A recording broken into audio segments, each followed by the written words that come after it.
Residents of BARACARA and surrounding communities have expressed satisfaction at the developments taking place in their communities over the last 4 years, especially in relation to improvements in drainage and irrigation and support for farmers across the board. This was the sentiment expressed during an outreach to the Kanji Creek Community Sunday by Agriculture Minister Zulfikar Mustafa and team from his ministry. During a meeting attended by residents from communities along the Kanji Creek and BARACARA at BARACARA, CDC Chairman Marshall Thompson, in welcoming the minister and his team, said residents are happy with the help government has been providing through the Ministry of Agriculture. We are happy to have you as a minister, where you can able to reach out to our concern and make our wants and wishes accomplish. Now today, he's here for us to, get a little chat, a little meeting to know what is our concern, where we are going. You see, we receive a lot of help from this minister. So we signal you out from the rest. You are our president for now.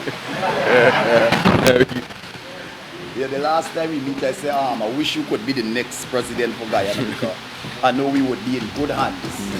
So we want to thank you for what you're doing through the government and your ministry. We are thankful and grateful. Now, during the previous months, we have a lot of contracts, a lot of help we had. First thing come to our community was too bold. When you look at our calf now, you can see a big difference. You can see breedings. He also spoke of government's response to a community request for appointment of 2 additional teachers to the area and how Minister Mustafa was able to help in concluding the arrangements with the Minister of Education. Minister Priya was here and we asked her to employ 2 new teachers, but somehow the process was lingering. So I asked the minister to visit him during the week. He said, come. I went in there, we talked around some things, and then I said, oh, we have this teacher who is not appointed as yet.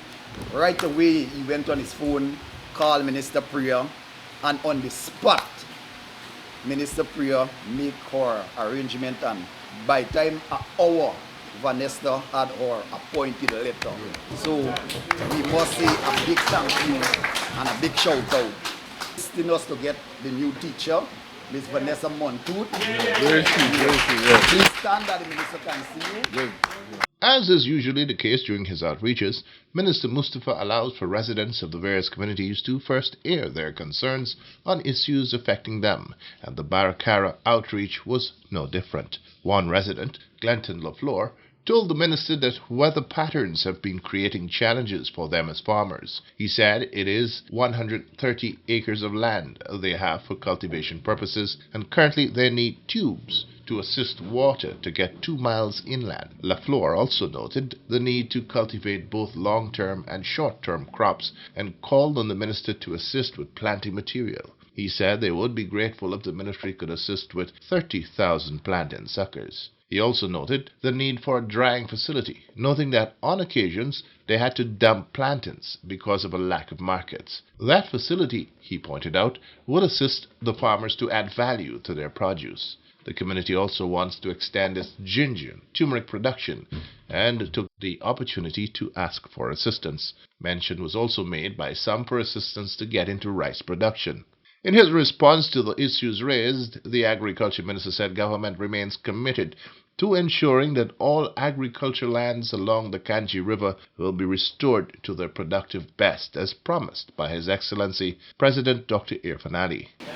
But I want to say that this community, BARACARA and surrounding communities, are very important because from time to time, many of you all who would have met with the President from time to time would know that he always asks and find out what is going on in this community. Right? Even the children, when they went to the office of the President, Ms. Aisha will tell you, he find out from the children them what is going on because he has this community at heart. He wants to make a difference in this community because when we came earlier, many persons doubted what we will do in this community. And we are living to see what is happening, a transformation of this BARACARA. And the chairman would have alluded to a number of interventions that we have made. And as he rightly said, that not only in agriculture, but in other areas, and I will raise the issues that were raised just now by the miss about the kitchen, the literacy space, and the sports ground. I know when we were here the last time, when the president and I was here the last time, he said that the Minister of Sport will visit this area and rehab that sports ground for you all. And it is very surprising that we didn't have that happen as yet. The vice chairman, who is working very closely with him, I will know for a fact that he will have to come and work with you all to get this sports ground. I'll relate this to him, to fix this sports ground. And the other two issues I will raise with the Minister of Education so that she can address it, the literacy space and the kitchen for the students. But you all have raised a number of issues, and some of the things we are working to put into effect. And I want to tell you that development will not happen and finish one time. It's a work in progress. And since the time we came to now, you could look and see how many things were done to enhance this community. This community before that, for me, I am telling you, I was regional chairman. I know this community very well. I am a resident, I'm born and grew in Region 6. I know this community very well. I know the potential of this community and the surrounding villages. But for that period, many persons were hopeless when we came.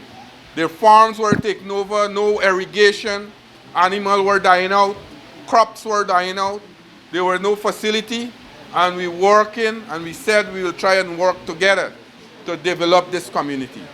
I'm happy to say that after a couple of years, we have seen a transformation. And we will continue. We will continue to develop this community.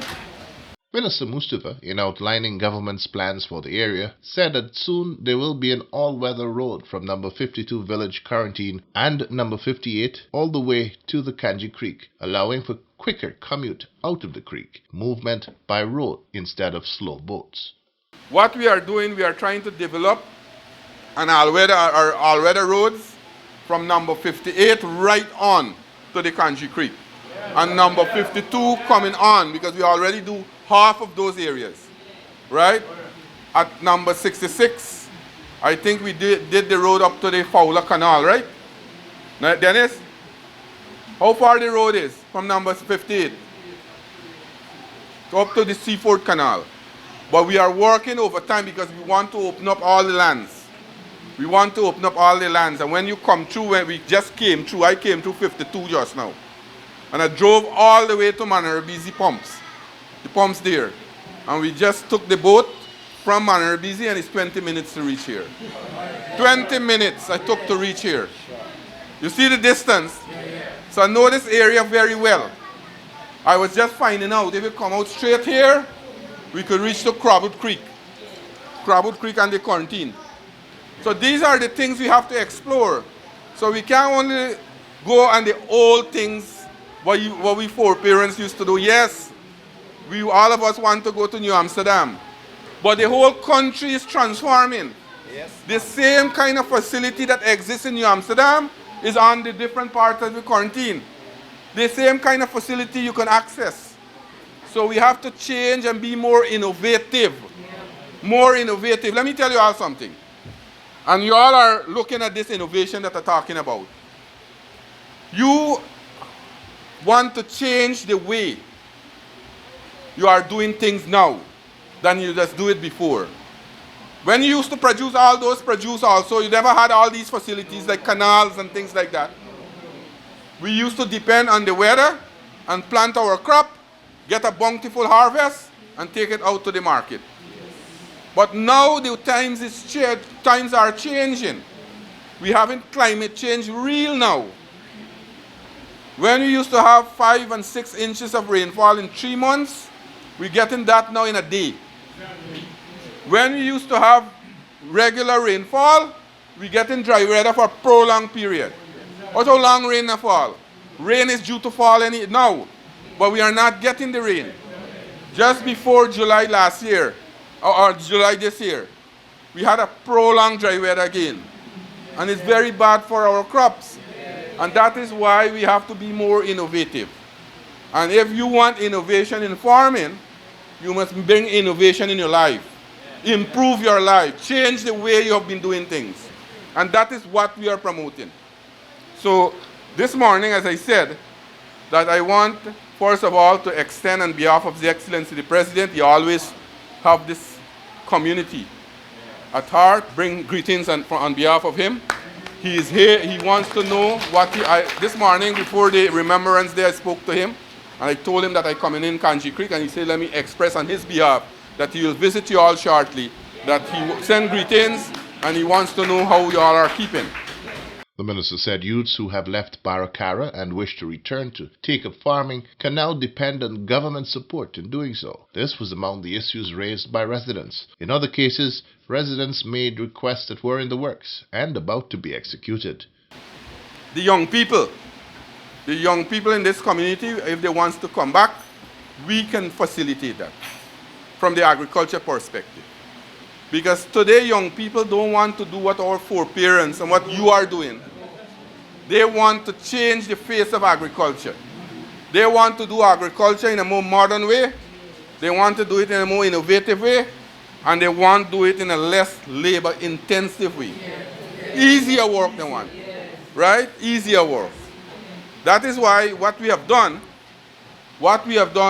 in various parts of the country, we sat down, we analyzed how these young people are thinking, and we said that we have to bring them into agriculture.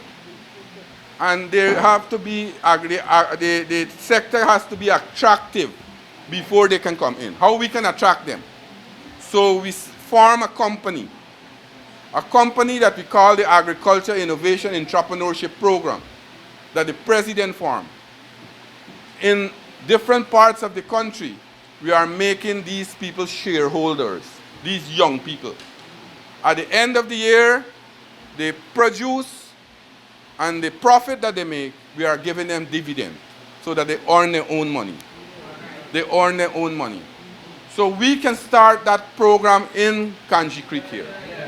We can start, let us mobilize the young people, and I will ask Nari, we can start it with 6 shade houses. Yes. Build 6 shade houses and do the crops that we want. Yes. Right now we have a demand for hot pepper. Regular demand for hot pepper. Right? And we can do that and start that program in Kanji Creek. So let us organize. I will task the chairman and some of the person who raised the issues. Let us organize the young people, and we will build a 6 shade house. Yes. And we'll start to give them the shade house. They will get all the profit. So if we get 6, 10, 15 persons, they will be a member of that group, and they will plant the shade house. We will give them the technical aspect of it. We will show them, our officers will come in and help them to plant it, show them what to plant, and at the same time we will find market for their produce. And they will receive the profit so that they can make a livelihood out of agriculture. Let us agree on that. And I challenge the community. I challenge the community that let's start it. I am waiting on you for words. As soon as you form this group, I will be sending back my officer, or even myself, I will be coming back. And let us start with the first 6 shade houses. We will build 6 shade houses. 6 shade houses, and we will put all those high-value crops that we talk about. Right now, we have an investor who wants all the hot pepper. All the hot pepper, we can do that under the shade house. Right? Immediately. So that is one of the challenge I threw out. Right? And I hope that you all will take up the challenge. Now the other issues that you raised, the control of the water in the canal. There was no canal there. Now we build a canal. There is another demand that you want the water to remain in the canal. You want to control the water in the canal. Our sister there said that her yard flooded out when you have heavy water level. So what we'll do now, we'll build a control structure in front here to control the flow of water. That have already been awarded. The contractor will start work very shortly, and we'll spend almost $25 million to build that structure for you there. Right? So we are not waiting for y'all to make the request. We are doing it. So you don't need pipes. Let me be very frank. We will extend the canal too. So at the end of the canal, we'll extend it. So during the dry weather period, we'll have enough water to take into the canal. And when the heavy rainfall, you'll have excessive water to throw out of the canal. Y'all agree with me? Right. So we already have the canal. The structure have been already awarded. I told Marshall when he came to Georgetown. And the contractor, I will ensure that they mobilize this new week. And within a matter of week, they come in here and start the control structure here. The control structure is a coker. They're building a coker there. So this gentleman, when he talk about the coker is being built. You hear Marshall say we could get that cover because he knew already what is happening. As it relates to the clearing of agricultural land, Minister Mustafa explained that some of it has been awarded to a contractor, while residents of the community will be hired to clear a portion. A total of 350 acres are to be cleared. Other requests from residents were for the bull, which was issued to the community by the ministry to be replaced. Residents say the bull went into the river and drowned. Additionally, they are requesting to have a trailer for the tractor that was supplied to them. Both those requests, Mustafa said, will be granted. Over the last few years, BARACARA and surrounding communities have had infrastructural works affected to a total cost of some $187 million. These include upgraded drainage and irrigation infrastructure, land clearing, etc. During the visit, the minister handed over quantities of several types of seeds. He also handed over more than 5,000 plant and suckers to the community, along with red beans.